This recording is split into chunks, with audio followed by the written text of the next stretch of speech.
Hi అండి. Hi. Gaddar అవార్డ్స్‌లో Allu Arjun గారికి best actor award వచ్చింది. అది దాని గురించి. అల్లు అర్జున్ గారికా? హ్మ్. హ్యాపీగా ఫీల్ అవుతున్నాం. హ్మ్. ఎందుకంటే అల్లు అర్జున్ ఫ్యాన్‌గా మేము చాలా హ్యాపీగా ఫీల్ అవుతున్నాం. హ్మ్. మాది నెల్లూరు. ఓకే. ఆ! సో, ఆయన యాక్ట్ చేసిన 2, 'పుష్ప 1', 'పుష్ప 2'కి వచ్చినట్టుగా తెలుస్తుంది. అవునవును. హ్మ్. 2 సినిమాల్లో మంచి యాక్టింగ్ చేశాడు. హ్మ్. ప్రీవియస్ ఫిల్మ్స్‌తో కంపేర్ చేసి ఈ 2 సినిమాల్లో మంచిగా చేశాడు. మరి గద్దర్ అవార్డ్స్‌లో కూడా రాజకీయాలు జరుగుతాయా? మనకంత దూరం తెలియదు. హ్మ్. మనకంత తెలియదు. నాగ్ అశ్విన్ గారికి బెస్ట్ డైరెక్టర్ అవార్డ్ వచ్చింది. మంచి సినిమాలు తీశాడు కదా! హ్మ్. అందుకని వచ్చింది. హ్మ్. మరి బెస్ట్ ఫీచర్ ఫిల్మ్ 'కల్కి'కొచ్చింది. మరి ఇంకో దానికి వచ్చుంటే బాగుండేది అనిపిస్తుందా మీకు? లేదు లేదు. 'కల్కి' అంటే మన హిందూ మూవీ కాబట్టి కొంచెం హ్మ్.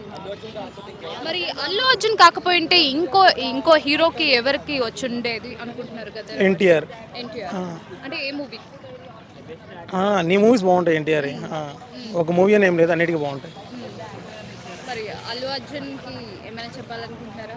ఈ అవార్డ్ గురించి. All the best bro.